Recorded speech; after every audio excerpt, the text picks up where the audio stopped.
Hello everyone, welcome back to APC यानी अपना physics channel. My name is engineer D N. Roy, ex faculty of super 30। This is the question number 8, S C. Verma, page number 29, chapter vector. This is the very famous, very interesting and very important question. Most of the students ये question नहीं बनता है, नहीं solve होता, but it is not too hard, it is simple question. First of all understand this question.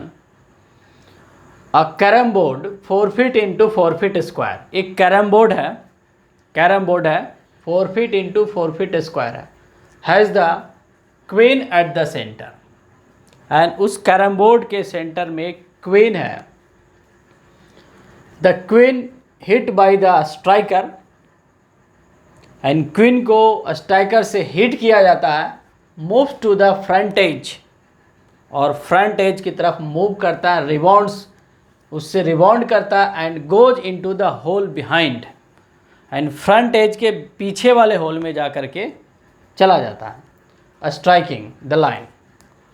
Find the magnitude of displacement of the queen, first में from the centre to the front edge, from the front edge to the hole, and C part from the centre to the hole. देखिए diagram के through आपको बताएंगे, सब समझ में आ जाएगा। मे भी क्वेश्चन एक बार में आपको समझ में नहीं आया होगा, डोंट वरी। देखिए एक कैरम बोर्ड हम बना रहे हैं, 4 फीट इंटू 4 फीट का एक कैरम बोर्ड बना रहे हैं, कैरम बोर्ड बना रहे हैं। I make sure that is it visible or not, it is not fully visible। so carrom board इधर कहीं हम बना रहे हैं, देखिएगा कैरम बोर्ड इधर बना रहे हैं, 4 फीट इंटू 4 फीट का कैरम बोर्ड है, like that 4 feet into 4 feet का एक कैरम बोर्ड है, like that, and there are 4 holes like that, and at the center of the carrom board एक यहाँ पे क्वीन रखा हुआ है। इस क्वीन को स्ट्राइकर से स्ट्राइक किया जाता है, और एक क्वीन इस फ्रंट एज से स्ट्राइक करती है, एंड स्ट्राइक करने के बाद रिबाउंड करके इस होल में चली जाती है, लाइक दैट। इधर से कहीं इसे लाइक दैट स्ट्राइक करेंगे ना, तो it follow this path, like that, it follows this path, ऐसा कुछ। उसके बाद यहाँ पे स्ट्राइक करने के बाद इस होल में एंटर कर जाती है क्वीन, लाइक दैट। इधर स्ट्राइक करा, स्ट्राइकर से स्ट्राइक किया, क्वीन पे लगा, यहाँ पे टकराया, टकराने के बाद यहाँ चला गया, वही लिखा गया है। देखिएगा 4 feet into 4 feet, this length is 4 feet and this length is also 4 feet. A carrom board 4 feet into 4 feet square has the queen at the center, the queen hit by the striker, moves to the front edge, rebounds and goes into the hole behind the striking line. Find the magnitude of displacement of the queen from the center to the front edge. That means let this point is O, and this is the queen O, and this is the A, and this is the B. A part में आपसे पूछा गया magnitude of OA vector,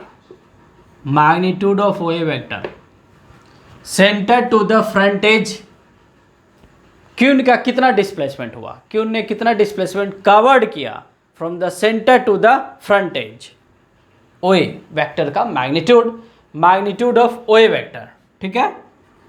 and B point में देखिए, B point में from the front edge to the hole, that means magnitude of A B vector, magnitude of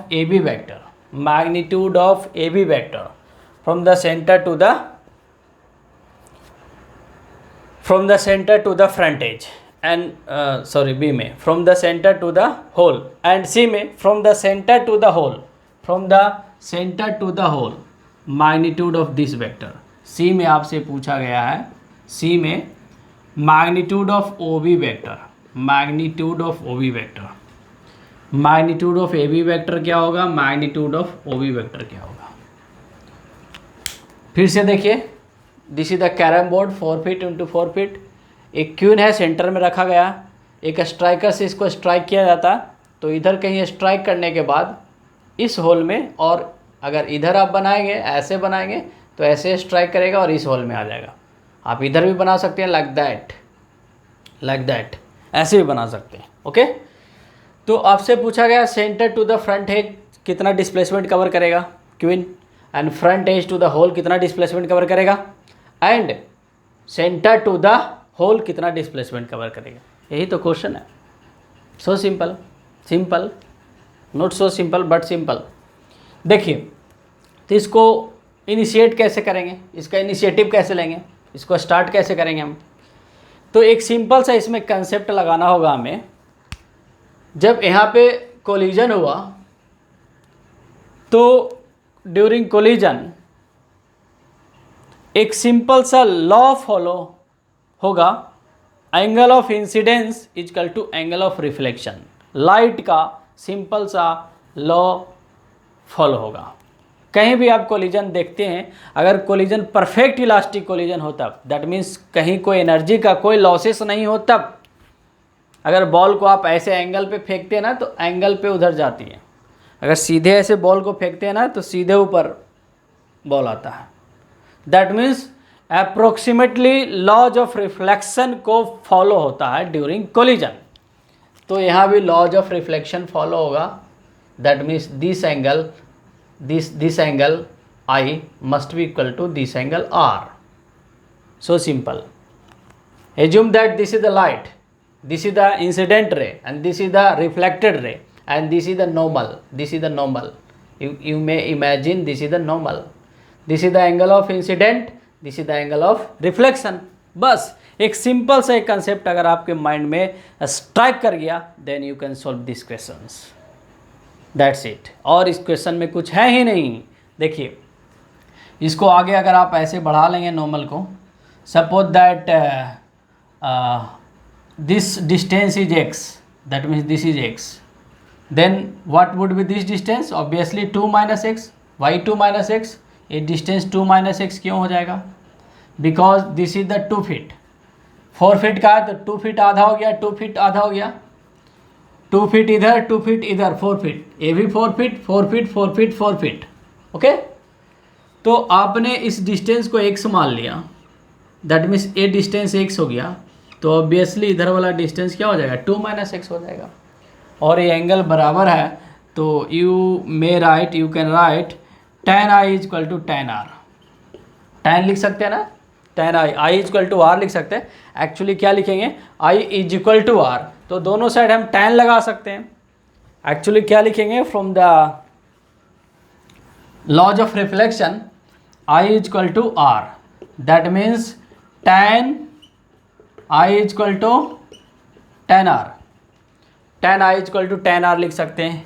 okay, now tan I क्या लिख सकते हैं, in this right angle triangle tan theta is equal to perpendicular over क्या होता है, base होता है ना, तो परपेंडिकुलर x, tan I का वैल्यू लिख रहा है, perpendicular over this base, obviously base is 2 feet, 2 feet into 2 feet, यहाँ से यहाँ 2 फीट होगा ना, 2 फीट, और नीचे भी क्या होगा, 2 फीट होगा, 2 feet, 4 feet, equal to tan R। tan R आप इस बिगर ट्रायंगल में लिखिए, in this bigger triangle tan R equal to perpendicular over hypotenuse, perpendicular over base, sorry, perpendicular over base, base is 4 feet, base is 4 feet. In this bigger right angle triangle, you can write tan R. You can write tan R is equal to perpendicular over base. Perpendicular over base. P by B is tan theta. 2 2 जा, ये cancel हो गया, cross multiply करेंगे 2x equal to 2 minus X, from here x equal to क्या आ गया, x equal to क्या आ जाएगा, x इक्वल टू इधर आएगा 3x, 3x equal to 2, that means x equal to 2/3 feet. x का वैल्यू आ गया, दैट मीन्स इस लेंथ का वैल्यू आ गया, इस लेंथ का वैल्यू आ गया।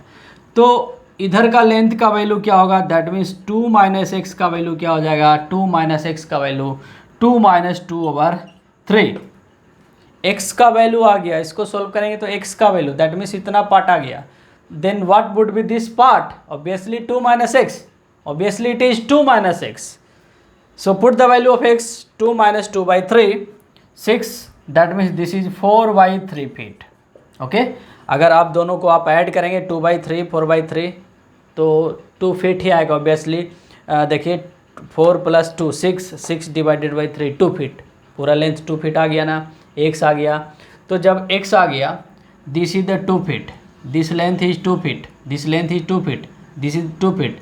तो OB का मैग्नीट्यूड तो बहुत ईजिली आ जाएगा, बहुत ईजी वे में आ जाएगा ना, magnitude of OB vector. Anyone can write magnitude of OB vector is equal to under root, this is the right angle triangle, hypotenuse is equal to this square plus this square, hypotenuse is equal to under root square of perpendicular plus square of base, that means 4 plus 4. Here in this right angle triangle, hypotenuse is equal to square of 2 plus square of 2 under root, that means this is the root under 8, that means 2√2 feet. एक का answer आ गया, सी का answer आ गया, सी का answer आ गया। You may right, इसको आप लिख सकते हैं, सी का आंसर आ गया। जब सी का आंसर आ गया तो अब ए का भी आंसर आ जाएगा और बी का भी आंसर आ गया, दैट मीन्स एक्स का वैल्यू पता चल गया। तो अब OA भी पता हो जाएगा और AB भी पता हो जाएगा। हाउ, सी हियर,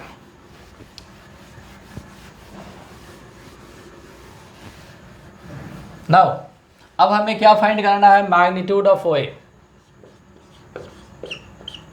फाइंड करना। तो OA in this right angle triangle, OA is equal to again root under X square plus this is the X square plus square of 2, that means we have x 2/3, इसका square करेंगे तो 4/9 plus 4 equal to कितना हो जाएगा, 36 + 4 under root 40/9, that means क्या हो जाएगा 2/√3 10 under root 10, इतना feet.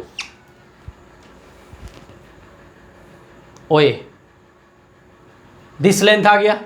Okay, now AB, how can we find AB? Obviously in this bigger right angle triangle, AB is equal to under root square of this thing, square of 2 minus X square plus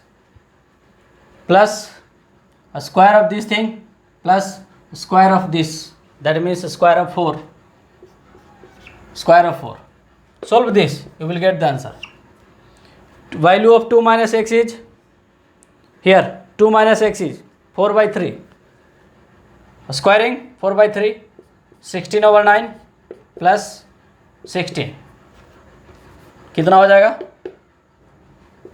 16 plus 144, 16 9 जा 144 over 9,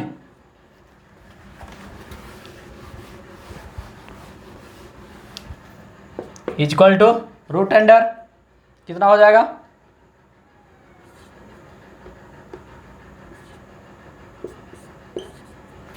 this is 4/3 root under this feet, 4/3 root under 10 feet.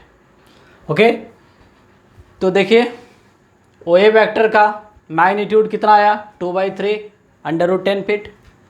A B vector का magnitude कितना आया 4/3 √10 feet A B vector का magnitude.